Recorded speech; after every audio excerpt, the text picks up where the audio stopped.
오늘 함께 나눌 말씀 보도록 합니다. 마가복음 11장 12절에서 25절까지의 말씀입니다.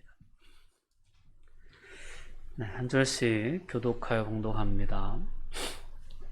이튿날 그들이 베다니에서 나왔을 때에 예수께서 시장하신지라. 거기서 잎사귀 있는 한 무화과 나무를 보시고 혹 그 나무에 무엇이 있을까 하여 가셨더니 가서 보신즉 잎사귀 외에 아무것도 없더라. 이는 무화과의 때가 아니니라. 예수께서 나무에게 말씀하여 이르시되 이제부터 영원토록 사람이 내게서 열매를 따먹지 못하리라 하시니 제자들이 이를 듣더라. 그들이 예루살렘에 들어가니라. 예수께서 성전에 들어가사 성전 안에서 매매하는 자들을 내쫓으시며 돈 바꾸는 자들의 상과 비둘기 파는 자들의 의자를 불러엎으시며 아무나 물건을 가지고 성전 안으로 지나다님을 허락하지 아니하시고 이에 가르쳐 이르시되 기록된 바 내 집은 만민이 기도하는 집이라 행함을 받으리라고 하지 아니하였느냐. 너희는 강도의 입구를 만들었다 하시매 대제사장들과 서기관들이 듣고 예수를 어떻게 죽일까 하고 꾀하니 이는 무리가 다 그의 교훈을 놀랍게 여김으로 그를 두려워함일러라. 그리고 날이 저물매 그들이 성 밖으로 나가니라. 그들이 아침에 지나갈 때에 무화과 나무가 뿌리째 마른 것을 보고 베드로가 생각이 나서 여자오되 락기어 보소서 거주하신 무화과 나무가 말랐나이다. 예수께서 그들에게 대답하여 이르시되 하나님을 믿으라. 내가 진실로 너희에게 이르노니 누구든지 이 성더러 끌리어 바다에 던져지라 하면 그 말하는 것이 이루어질 줄 믿고 마음에 의심하지 아니하면 그대로 되리라. 그러므로 내가 너희에게 말하노니 무엇이든지 기도하고 구하는 것은 받은 줄로 믿으라. 그리하면 너희에게 그대로 되리라. 서서 기도할 때에 아무에게나 혐의가 있거든 용서하라. 그리하여야 하늘에 계신 너희 아버지께서도 너희 허물을 사하여 주시리라 하시니라. 아멘. 네. 오늘도 이렇게 여러분과 함께 말씀의 은혜를 나눌 수 있게 됨이 정말 감사합니다. 오늘 말씀을 통해서 하나님을 의뢰하는 그런 삶에 대해서 우리가 함께 돌아볼 수 있는 시간이 되었으면 좋겠습니다. 예수님께서 예루살렘에 오르셔서 성전을 둘러보신 후에 베다니에 내려가셔서 1박을 하시고 그 다음 날 이튿날이 되어 예루살렘 성으로 다시 오르시는 그 길에 무화과 나무에서 열매를 기대하셨으나 열매가 없자 예수님께서 좀 너무 하셨나 싶을 정도로 무화과 나무에게 저주를 하십니다. 이제 사람이 영원토록 내게서 열매를 얻지 못할 것이다 라는 그러한 저주의 말씀을 하셨고 그 이튿날 그 나무가 뿌리로부터 말라 죽은 모습을 본 그러한 이야기가 그 사건이 오늘 본문에 기록되어 있습니다. 예수님께서 행하신 수많은 이적들을 복음서가 기록하고 있지만 그 모든 이적들의 내용은 대부분 살리고 내쫓으시고 어떤 그런 부분이거든요. 구원하시고 질병을 치유하시거나 영혼을 건지시거나 귀신을 내어 쫓으셔서 치유하시는 회복하시는 그러한 기적을 보여 오셨는데 오늘 이 유일무이하게 무화과 나무를 저주하신 이 사건을 하나의 이적으로 또한 우리에게 보여주고 계십니다. 그 이적 안에 담겨져 있는 그 본질적인 의미가 무엇인지를 오늘 말씀을 통해서 함께 나누려고 합니다. 잠깐만 실례하겠습니다.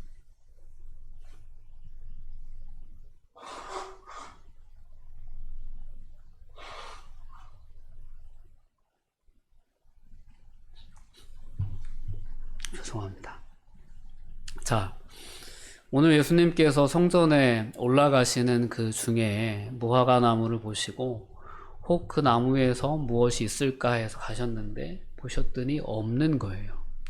근데 오늘 이제 마가의 기록을 보면 무화과 때가 아니었다라고 얘기를 합니다. 근데 이제 우리가 6월절 때에 오늘 6월절이라는 명절을 앞두고 있는 그러한 시점인데요. 그때는 무화과의 열매를 기대할 수 있는 시점이었다라고 또한 성경 역사가들은 그렇게 이야기를 합니다. 그래서 무화과가 열매를 전혀 맺을 수 없는 그러한 계절은 아니었다는 것을 우리가 또한 생각을 해볼 필요가 있습니다. 어쨌든 오늘 이 메시지는 상당히 상징적인 의미를 가지고 있는 본문입니다. 예수님께서는 창조주 하나님이시죠. 하나님과 동등하신 분이십니다.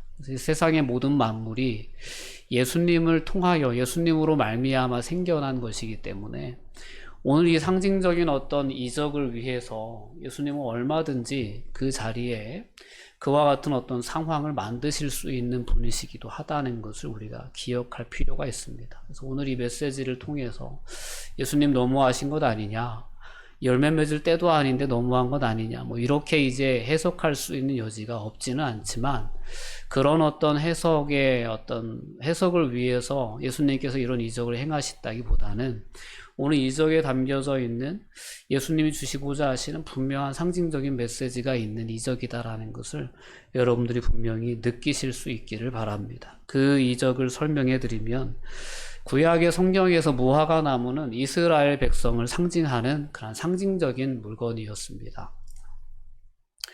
무화과 나무는 이스라엘을 상징한다는 것을 여러분들이 염두에 두시고 그 나무에서 열매를 기대하시는 예수님의 상징적인 행동 또한 여러분들이 주목해 보셔야 합니다.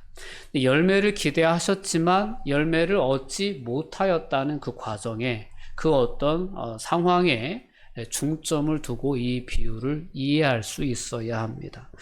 세례 요한이 예수님의 길을 예비하면서 세례 요한이 던졌던 메시지가 분명히 있습니다. 마태복음 3장 10절에 보면 세례 요한이 그 시대에 대해서 이런 어떤 메시지를, 심판의 메시지를 선포하는데요. 이미 도끼가 나무 뿌리에 놓였으니 좋은 열매 맺지 아니하는 나무마다 찍혀 불에 던져지게 될 것이다 라는 그러한 메시지를 세례 요한은 선포합니다. 그러면서 그가 예수님에 대해서 소개를 하면서 예수님을 심판자로 소개를 합니다. 12절에 이어지는 말씀을 보면 손에 키를 들고 자기의 타작마당을 정하시는 분, 그래서 알곡은 모아 곳간에 들이고 쭉정이는 꺼지지 않는 불에 태우시는 분이 바로 메시아다, 내 뒤에 오시는 분이시다 라고 예수님에 대해서 세례 요한은 소개를 하셨습니다. 자, 이렇게 오늘 무화과 나무가 가지고 있는 상징적인 의미는 이스라엘 민족을 상징하고요. 그 무화과 나무에서 예수님께서 기대하셨던 무화과라고 하는 열매는 그 이스라엘이 하나님의 백성으로서 택하심을 받아 하나님께서 기대하셨던 열매를 맺어야 됐다라는 것을, 그러한 메시지를 담고 있다라는 것입니다. 이스라엘에겐 하나님께서 분명히 기대하시는 열매가 있었지만 그 열매를 이스라엘은 맺지 못했고, 열매를 맺지 못하는 나무는 심판을 받아서, 즉 나무마다 찍혀 불에 던져질 것이다 라는 그 요한의 경고에 대한 메시지처럼 오늘 이제 실제적으로 예수님께서는 성전에 오르시기 전에 상징적으로 그 당시에 성전 종교가, 성전을 중심으로 하고 있는 이스라엘 공동체가 하나님이 기대하시는 열매를 맺고 있지 못했다는 것에 대해서 강하게 책망하시고 그와 같은 현실에 대해서 심판의 메시지를 주시고자 하셨던 그 상징적인 이적이 바로 이 무화과 나무가 저주를 받아 말라 죽는 그 이적 가운데 담겨져 있는 메시지였다라는 것입니다. 하나님께서는 끊임없이 이스라엘 백성들을 세우시려고, 그들을 바른 방향으로 이끄시려고 선지자들을 보내시고 또한 그의 아들 예수님까지 보내셔서 그들에게 회개의 메시지를 증거하셨지만, 그들을 회개로 이끄시려고 촉구하셨지만 그들은 끝까지 그 사랑의 메시지를 거절했고 불신앙으로 응답했다라는 것입니다. 그래서 그들에게 죄가 그대로 남아 있었고 그들은 하나님께서 그들의 죄를 심판하시고야 마는 그런 어떤 상황을 초래하게 되었다라는 것입니다. 자, 이렇게 오늘 비유에 담겨져 있는 내용은 하나님께서 이스라엘을 심판하신다라는 그런 심판의 메시지를 담고 있는 이적이 오늘 무화과 나무의 이적 안에 담겨져 있는 상징적인 의미였다라는 것입니다. 자, 본문에 묘사된 심판의 직접적인 대상은 분명히 유대인들이었습니다. 이스라엘이었습니다. 그러나 이 메시지는 이스라엘에게만 주어진 메시지가 결코 아니었다는 사실을 기억해야 합니다. 예수님은 오늘 이 심판의 이 상징적인 이적을 통해서 예수님의 제자들과 또는 오고 오는 모든 세대의 교회들에게 교훈을 주시고자 이 본문의 이적을 행하셨다는 사실을 우리는 기억할 수 있어야 합니다.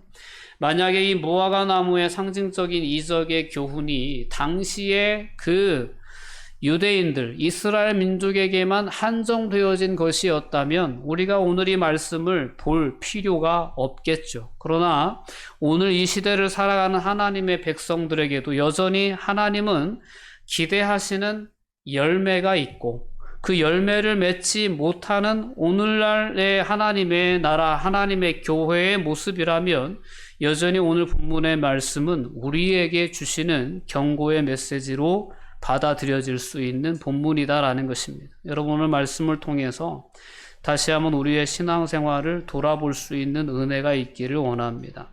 하나님께서 공들여 심은 그 나무 가운데 하나님께서 선택하여 세우신 하나님의 나라 백성들에게 하나님은 분명히 기대하시는 모습이 있다는 것을 깨달을 수 있어야 합니다.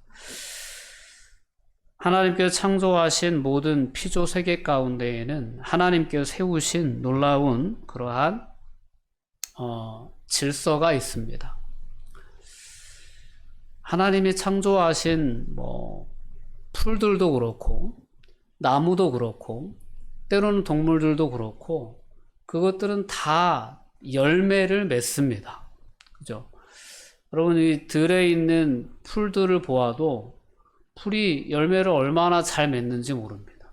풀을 죽이고 싶지만 풀을 완전히 씨를 다 없애버리고 싶지만 결코 그럴 수 없어요.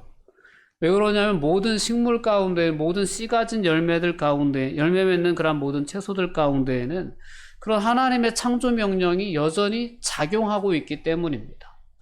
모든 나무들도 다 열매를 맺습니다.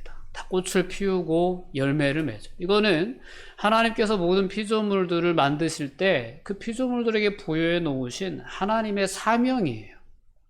그래서 그 씨앗을 먹고 사는 또 다른 생명체가 있어요. 그리고 생명들도 계속해서 그 종을 유지해 나가는 그러한 열매를 맺는 삶을 끊임없이 순종하며 살아가고 있다는 것을 우린 기억해야 합니다.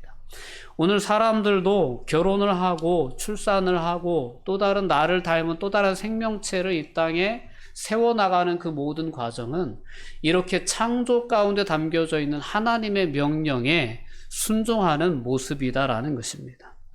이러한 창조의 원리가 하나님의 백성들을 부르시는 그 부르심 가운데에도 분명히 담겨져 있다는 사실을 우린 기억해야 합니다. 이스라엘 민족의 경우에는 특별한 하나님의 부르심이 있었습니다. 특별한 택하심이 있었습니다.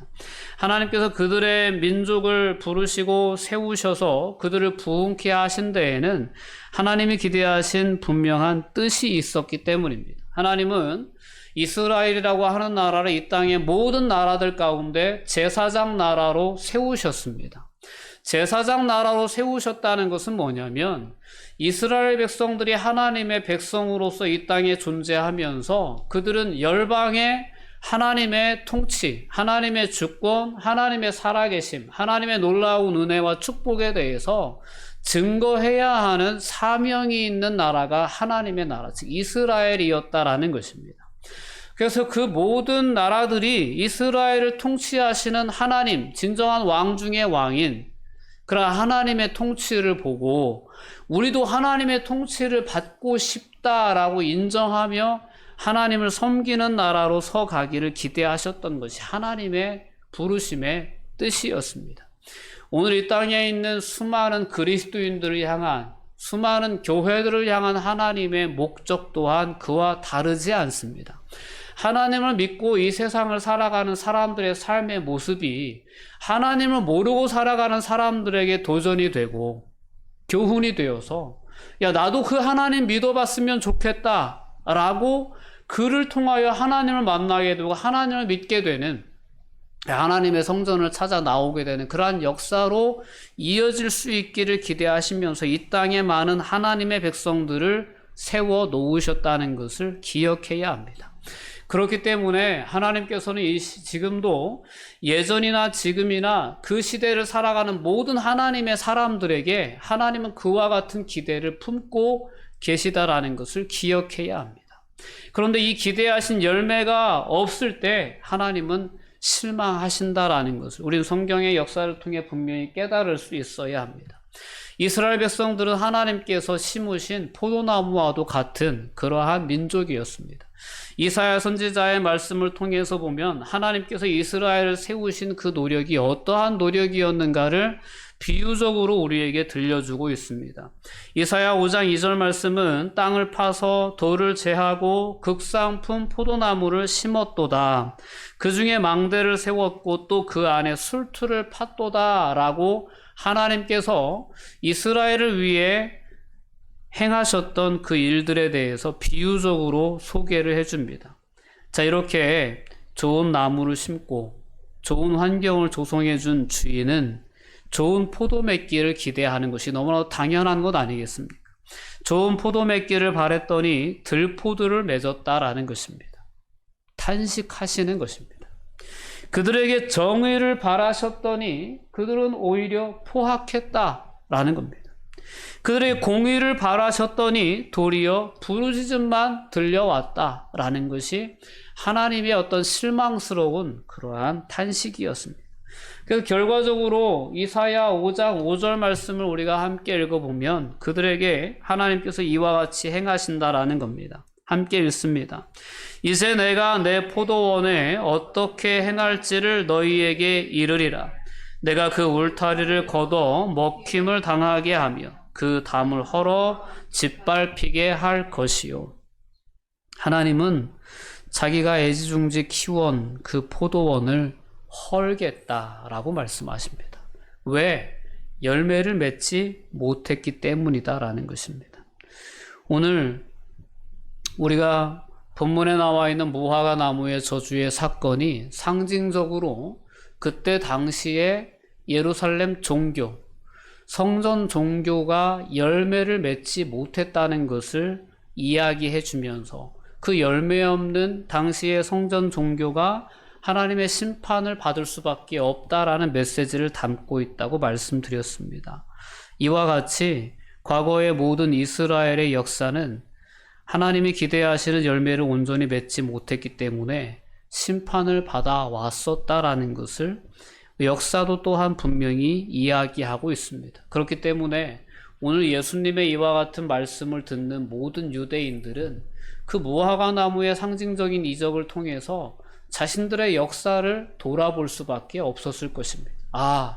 과거에 우리 조상들이 하나님이 기대하셨던 삶을 살지 못했기 때문에 받았던 그 심판을 이제 우리가 받게 되는구나라는 것을 그들은 분명히 느낄 수밖에 없었을 것입니다.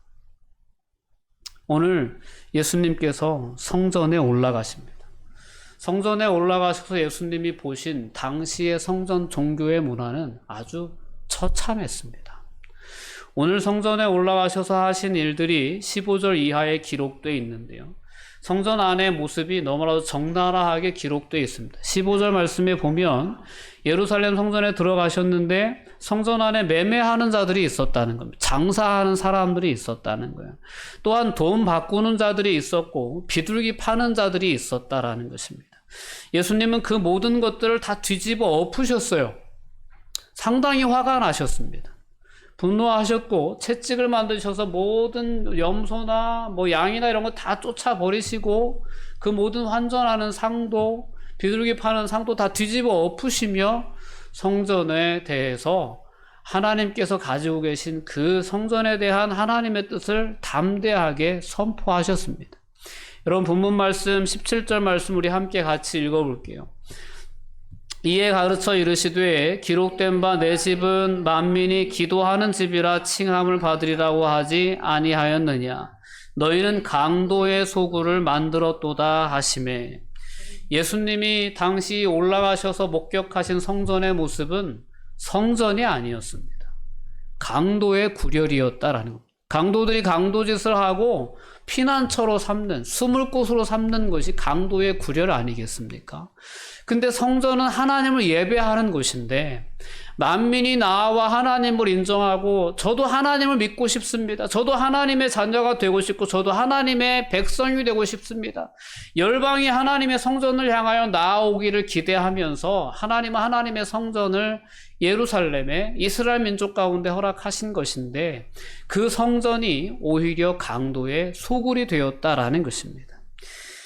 구약 성경을 보면 구체적으로 보면 성전 경내에 돈 바꾸는 자들이 들어와서 파렴치한 상업 행위를 했다라는 것입니다. 이것은 제사장들이 허락해 주었기 때문에 가능한 그러한 상업 행위였다라는 것입니다. 많은 사람들이 성전 안에 나아오면서 환전상들에게서 돈을 바꿉니다. 그 당시에 많은 유대인들이 세계 이제 각지에 흩어져 있다가 6월절이라는 명절을 지키기 위해서 예루살렘으로 오죠. 예루살렘으로 와서 각 지역의 화폐를 성전에 헌금할 수 있는 성전 화폐로 교환을 해야 돼요. 우리가 이제 해외여행을 준비하고 나갈 때 보면 공항이나 은행에 가서 환전을 합니다. 환전을 할 때는 환전 수수료가 붙습니다. 요즘 우리가 붙는 환전 수수료는 뭐 조금 붙는다고 할 수 있을 거예요. 근데 이제 이때 당시에 성전 수수료가 터무니없이 많은 수수료를 받아 챙기는 거예요. 그런 장사들을 성전 안에서 했던 것입니다. 그리고 그 수수료의 상당 부분은 그 당시에 성전을 관리하고 있었던 성전의 유대 지도자들의 주머니로 흘러 들어갈 수밖에 없는 구조가 그 당시의 성전 제사 문화였다라는 것입니다. 그리고 멀리서 오는 그러한 예배객들을 위해서 재물을 파는 그러한 매매 행위도 성전 뜰에서 이루어졌는데 터무니없이 비싼 가격에 재물을 팔아 넘겨서 불이한 어떤 이익을 챙기는 그러한 어떤 제사가 그러한 상업 행위가 성전 뜰에서 일어나고 있었다라는 것입니다. 특별히 오늘 본문은 그들이 팔았던 재물에 대해서 고발을 하고 있습니다. 오늘 15절 말씀 후반부에 보면 비둘기를 파는 자들의 의자를 둘러 엎으셨다라고 말씀합니다. 비둘기라고 하는 재물은 가장 가난한 자가 정말 재물을 구입할 수 없는 그런 가난한 자들에게 마지막으로 허용된 희생 재물이 비둘기라는 재물이었습니다. 근데 그 비둘기까지 팔았다라는 거예요. 얼마나 비싸게 팔았을까 싶습니다. 그러니 가난한 자들에게도 그러한 가난한 자들에게마저도 비싼 비둘기를 재물을 팔아 넘기면서 성전 지키는 자들이 성전을 차지하고 있는 자들이 그러한 부를 축적하려고 했던 그러한 당시의 성전 문화에 대해서 예수님은 강도의 구렬이다. 강도의 소굴이다. 강도짓을 하면서도 성전이라고 하는 그러한 경건을 치장한 그러한 성전 문화에 스스로 숨어있는 도둑놈들, 강도들이라고 당시의 성전 지도자들을 예수님은 강하게 책망하셨던 거죠.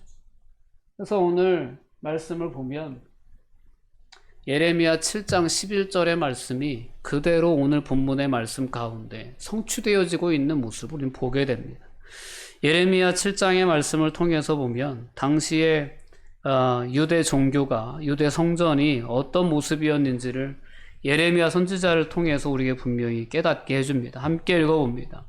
내 이름으로 일컬음을 받는 이 집이 너희 눈에는 도둑의 소굴로 보이느냐? 보라, 나 곧 내가 그것을 보았노라. 여호와의 말씀이니라. 하나님은 예레미야 선지자가 활동할 때, 즉 남유다가 아직 멸망하기 전에 예루살렘의 종교가 그 당시의 성전 종교가 이와 같이 도둑의 소굴로 만들었던 그러한 모습을 분명히 보셨다라고 선포하셨습니다. 근데 오늘 예수님께서 예루살렘 성전에 올라가셔서 보셨던 그 당시의 성전 종교도 다르지 않았다라는 것입니다. 자, 이러한 본문들을 결합시키면서 예수님은 오늘 기도의 장소가, 예배의 처소가 장사의 목적으로 사용되는 것을 공격하고 있으셨을 뿐만 아니라 당시에 예루살렘 성전이 가지고 있었어야 할 만민이 기도하는 처소로서의 역할을 온전히 감당하지 못하고 민족적이고 종교적인 배타주의 가운데 빠져있는 그러한 유대 종교의 한계를 또한 지적해 놓고 있는 것입니다.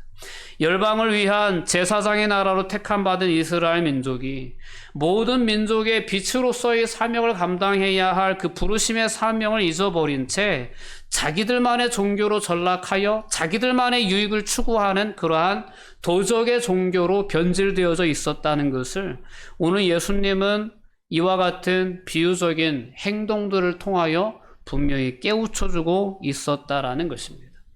이것이 오늘 본문에 담겨져 있는 당시의 종교를 향한 예수님의 분명한 경고의 메시지였고 심판의 메시지였습니다. 왜 그들은 그토록 성전을 통해서까지도 그렇게 돈을 벌려야 했을까요? 왜 그랬을까요? 왜 그토록 그들은 하나님을 섬기는 성전 안에서까지 물질을 섬기는 그러한 우상을 숭배하는 삶을 살았을까요? 오늘 우리는 본문의 말씀을 돌아보며 우리의 삶을 되짚어 볼 필요가 있습니다. 오늘날 이 땅에 많은 사람들이 그와 같은 삶을 살고 있지 않나 되돌아보게 됩니다. 너무나도 많은 사람들이 물질에 집착하는 삶을 살아갑니다.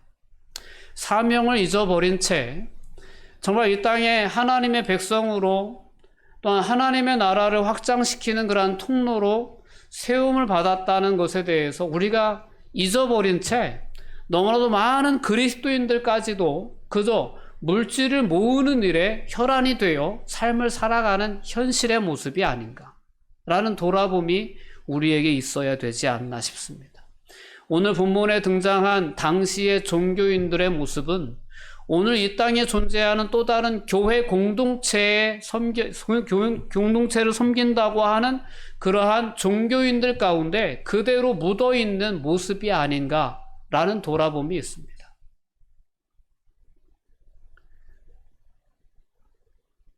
오늘 말씀을 통해서 그렇기 때문에 우리는 당시의 종교인들에 대한 비난과 정죄에 머물러 있을 것이 아니라 우리 스스로의 모습을 돌아볼 수 있는 그러한 시간이 되어야 될 줄 믿습니다. 오늘 이와 같은 성전을 정결케 하시는, 성전을 정화하시는 행위를 보이시고 예수님은 다시 이제 하루의 여정을 마치십니다. 그리고 그 다음날 아침이 되어 지나가는 길에 제자들이 그 무화과 나무를 보게 된 거예요. 예수님이 저주하셨던 그 무화과 나무가 뿌리로부터 말라있는 그 장면을 보고 예수님께 베드로가 이야기를 합니다. 예수님, 저주하신 무화과 나무가 말랐습니다 라고 예수님께 얘기했어요. 그때 예수님께 돌이키셔서 제자들에게 그 성전 종교에 대해서 예수님이 강하게 책망하신 그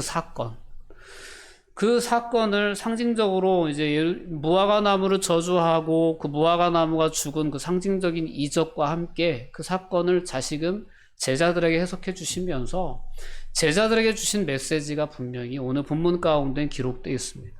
그 메시지를 통하여 우리는 오늘 우리를 향하여 허락해 주시는 또한 하나님의 음성을 들을 수 있어야 합니다. 자, 이렇게 말라 죽은 그 무화과 나무를 보자 예수님께서 뭐라고 말씀하셨냐면 오늘 22절 말씀인데요. 제자들에게 그렇게 말씀하셨어요. 우리 함께 읽어봅니다. 예수께서 그들에게 대답하여 이르시되 하나님을 믿으라. 좀 생뚱맞은 결론처럼 느껴질 수도 있습니다. 하나님을 믿으라고 말씀하시는 거예요. 아, 예수님 저주하신 무화과 나무가 죽었습니다 라고 그러자 예수님께서 대뜸 하신 얘기가 너희는 하나님을 믿으라 라는 거예요. 왜 그 많은 이스라엘 백성들이 역사를 거듭하면서 왜 하나님의 기대에 부응하지 못하고 왜 하나님이 기대하시는 열매를 맺지 못하고 그렇게 탐욕스러운 삶을 살다가 심판을 받아 멸망했는지 아느냐? 그 결정적인 원인은 그들이 하나님을 신뢰하지 않았기 때문이다 라는 거예요. 그러니 너희가 앞으로 너희가 하나님 나라의 백성이 되어서 이제 하나님의 교회를 세워가며 대신 너희가 하나님 나라의 역사를 이어가게 될 텐데 너희가 정말 주의해야 될 것은 끝까지 하나님을 향한 믿음 위에 너희 공동체를 세워나가야 된다 라는 그런 권면의 메시지를 예수님은 지금 제자들에게 주고 계시는 거예요. 왜 유대 종교가 실패한 줄 아느냐? 왜 이 성전 종교가 실패한 줄 아느냐? 그들이 하나님을 믿지 않았기 때문이다. 왜 그들이 재물이라는 신을 대신 섬기게 된 줄 아느냐? 그들이 하나님을 의지하지 않고 물질을 의지하여 자신들의 삶을 살아보려고 했기 때문에 그들은 결과적으로 실패했다. 그러나 너희들은 하나님을 믿어야 된다 라고 제자들에게 예수님은 분명하게 말씀하고 계신 것입니다. 이 메시지는 오늘 우리를 향한 분명한 말씀입니다. 여러분, 무엇을 의지하고 세상을 살아가려 하십니까? 여러분들의 건강을 의지하고 세상을 살아가려 하십니까? 아니면 여러분들에게 주어진 그 소유에 의지하여 세상을 살아가려 하십니까? 오늘 우리를 부르신 분은 하나님이십니다. 그리고 하나님께서 우리에게 주신 분명한 메시지는 내가 너를 사랑한다. 너는 나의 자녀다. 라는 메시지를 주고 계신 것입니다. 나를 믿는 자는 죽어도 살겠고 무릇 살아서 나를 믿는 자는 영원히 죽지 아니할 것이다 라는 약속의 말씀을 주시면서 우리를 부르시는 분이 하나님이십니다. 우리가 믿고 의지해야 할 것은 세상의 물질이 아니고 내 건강이 아니고 내 힘이 아니고 내 지혜가 아닙니다. 세상의 가치가 아닙니다. 우리가 믿고 의지해야 할 유일한 분은 바로 하나님이십니다. 오늘 예수님은 우리에게 하나님을 믿으라 라고 말씀합니다. 오늘 말씀을 읽고 묵상하며 신기해하는 우리들에게 베드로에게 주셨던 메시지, 제자들에게 주셨던 그 동일한 메시지를 우리에게 주시면서 너도 하나님을 믿으라. 물질을 믿지 말고 내게 있는 그 소유를 의지하지 말고 하나님을 믿으라 라고 말씀하는 거예요. 그리고 말씀하십니다. 내가 진실로 너에게 이르노니 누구든지 이 산더러 들리어 바다에 던져지라 하며 그 말하는 것이 이루어질 줄 믿고 마음에 의심하지 아니하면 그대로 될 것이다 라는 그런 놀라운 약속의 말씀을 예수님께서는 이어주시는 것입니다. 유대인들에게 산이라고 하는 그러한 표현이 가지고 있는 의미는 방해가 되는 커다란 장애물을 의미하는 것이었습니다. 시편 121편의 저자가 내가 산을 향하여 눈을 들리라 라고 했습니다. 산을 향하여 눈을 들리라. 거대한 산과 같은 장애물이 내 앞을 가로막고 있을 때 눈을 들리라. 나의 도움이 어디서 올까? 나의 도움은 천지를 지으신 여호와에게서로다 라는 고백으로 이어지죠. 우리 앞에 거대한 산과 같은 장애물이 있다고 할지라도 오늘 예수님께 주시는 약속의 말씀은 뭐냐면 이 산더러 들리어 바다에 던져지라 하면서 믿으면 그대로 되어질 것이다. 어떠한 큰 커다란 장애물이 내 앞을 가로막고 있다고 할지라도 하나님의 능력을 믿으면서 하나님께 맡기며 기도하는 자들은 그 장애물들이 없어지는 놀라운 기적과 같은 현상을 경험하게 될 것이다 라는 약속이 오늘 예수님께서 제자들에게 주신 약속이었고 이 말씀을 통해서 오늘 우리에게 주시는 하나님의 약속이다 라는 것입니다. 이 약속을 여러분들이 붙잡을 수 있기를 바랍니다. 그 눈앞에 있는 산이 여러분들에게 어떤 질병이건 어떤 삶의 문제이건 상관없이 여러분들이 하나님을 향한 믿음을 가지고 하나님을 의뢰하는 그 신앙을 가지고 하나님께 내려놓으며 던져져라, 없어져라, 사라져라 외치며 선포하며 기도하며 나아가다 보면 우리 앞에 있는 그 모든 장애물들이 사라지는 역사를 하나님은 행하실 수 있다라는 것입니다. 이 하나님을 신뢰하는 그 믿음의 삶을 살아가는 자들이 하나님이 기대하시는 열매를 맺어나갈 수 있다는 메시지를 오늘 본문은 우리에게 분명히 주고 있는 것입니다. 예수님은 제자들에게 믿음을 요구하십니다. 믿음이 없으면 열매를 맺지 못한다. 기도하지 않고는 열매를 맺지 못한다. 라는 것이 오늘 제자들에게 주시는 말씀입니다. 오늘 24절 말씀을 읽어봅니다. 그러므로 내가 너희에게 말하노니 무엇이든지 기도하고 구하는 것은 받은 줄로 믿으라. 그리하면 너희에게 그대로 되리라. 제자들에게 믿음을, 하나님을 믿어라. 그리고 기도해라. 기도한 것은 믿어라. 그러면 너희가 받을 것이다. 너희가 하나님을 의지하고 하나님께 기도하는 삶을 살지 않으면 너희도 열매를 맺지 못할 것은 뻔할 뻔짜다. 그러니 너희는 믿고 기도하는 삶을 살아라. 그래야 너희들도 실패하지 않는, 심판받지 않는 그런 삶을 살 수 있을 것이다 라는 것이 제자들에게 주신 분명한 경고였고 메시지였습니다. 오늘 다시금 우리가 본문 말씀을 통해서 우리의 신앙을 점검할 수 있기를 바랍니다. 하나님만을 신뢰하는 믿음이 내게 있는가? 그 믿음만 있다면 우리는 어떤 장애물 앞에서도 두려워하지 않을 수 있다라는 것이 오늘 본문이 우리에게 분명히 주는 하나님의 음성인 줄 믿습니다. 이 음성을 붙잡고 우리에게 허락된 삶의 자리를 향하여 나아갈 수 있기를 원합니다. 오늘 세 번째 주는 예수님의 제자들에게 주는 메시지는 용서에 대한 메시지입니다. 25절 말씀을 보면 서서 기도할 때에 아무에게나 혐의가 있거든 용서하라. 그리하여야 하늘에 계신 너희 아버지께서도 너희 허물을 사하여 주시리라 라는 메시지로 이어가십니다. 누군가를 향한 미움과 원망의 감정은 하나님과의 관계를 가로막는 커다란 걸림돌입니다. 이것이 어찌 보면 우리를 가로막고 있는 거대한 산이 될 수도 있습니다. 여러분, 진정한 용서가 없이는 하나님을 향한 예배가, 하나님을 향한 기도가 응답되지 않는다라는 것을 분명히 기억해야 합니다. 그래서 마지막으로 예수님은 제자들에게 용서하는 삶에 대해서 가르쳐 주십니다. 우리가 하나님의 백성으로 세상을 살아갑니다. 세상을 살아가면서 우리가 취해야 할, 우리가 유념해야 될 세 가지 가치에 대해서 예수님은 오늘 이 심판의 메시지와 더불어 제자들에게, 또한 오늘을 살아가는 성도들에게 교훈을 주고 있습니다. 그러니 너희도 이 심판을 피하려면 하나님을 신뢰하는 삶을 살아야 된다. 하나님을 믿고 하나님께 기도하며 하나님을 의지하는 삶을 살아야 된다.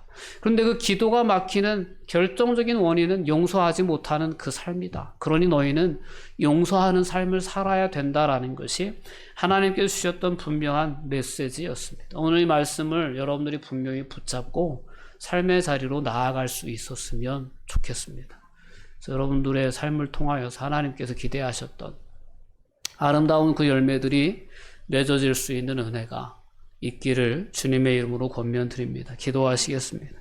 사랑과 은혜가 충만하신 아버지 하나님, 감사와 영광을 돌려드립니다. 오늘 말씀을 통해서 우리를 찾아오시고 우리에게 말씀하시는 하나님의 분명한 음성을 듣게 해주시니 진심으로 감사드립니다.